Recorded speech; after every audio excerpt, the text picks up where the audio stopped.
Bon les amis, la cérémonie d'ouverture des Jeux Olympiques de Paris 2024 aura lieu vendredi 26 juillet, offrant au monde un spectacle spectaculaire de 12 scènes organisées par le réalisateur Thomas Joly.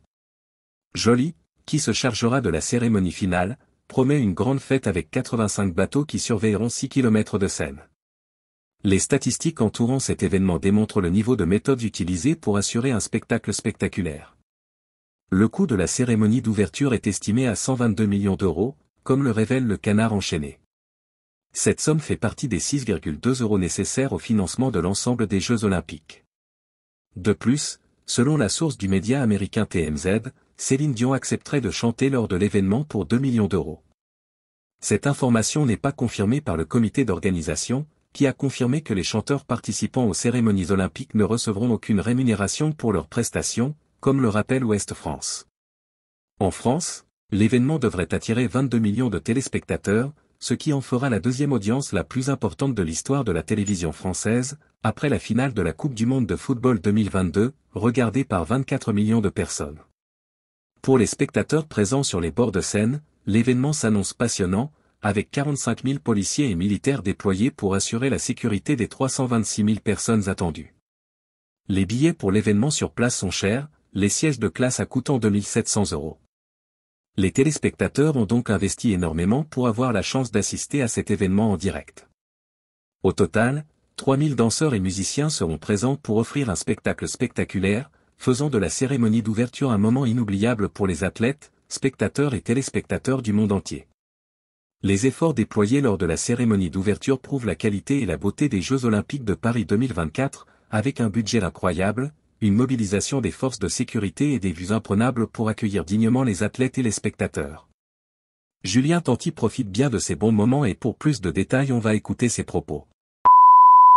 À la base, je vous explique, on est rentré de Saint-Trope, à la base on devait rester tout le week-end là-bas. On devait rentrer demain matin. Et hier soir on a tellement kiffé qu'on a fait de soirée en soirée. On s'est couché super tard. On s'est couché à 6h du matin. Et aujourd'hui c'était impossible qu'on retourne faire la fête. J'ai dit c'est bon, allez, on prend la voiture, on rentre, on se repose. Et donc voilà. Donc du coup on partait pour 2 jours. Au final on a fait un jour. Mais un jour costaud parce que on s'est couché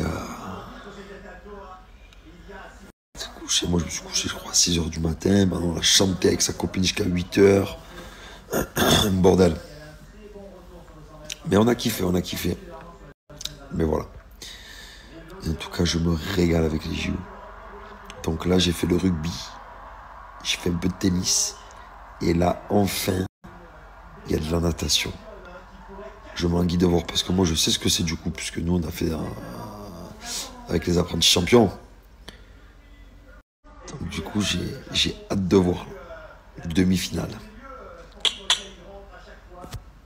Bon c'était ça et pour rappel les champions de télé-réalité les apprentis touchent à leur fin. Ce vendredi 26 juillet 2024, nous verrons enfin qui, rouge ou jaune, sera sacré vainqueur de ce voyage épique. Mais avant de savoir qui sera sacré, les concurrents doivent s'affronter dans l'épreuve finale, le parcours de 400 mètres.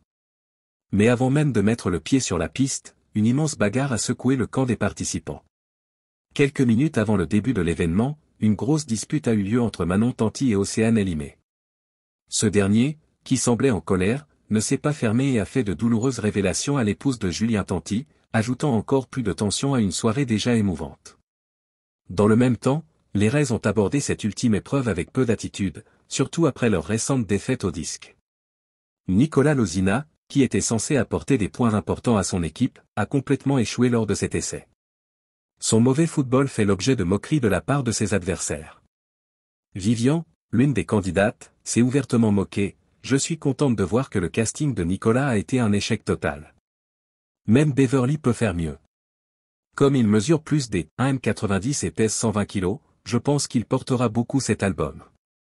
En fait, il n'était pas qualifié pour ce poste, seul le Custadi est dans le corps. Incroyable. Le niveau est donc élevé à mesure que la tension entre les étudiants augmente et que les résultats finaux approchent. Et si cette vidéo vous plaît, abonnez-vous et activez la cloche de notification pour ne pas louper aucune de nos prochaines vidéos.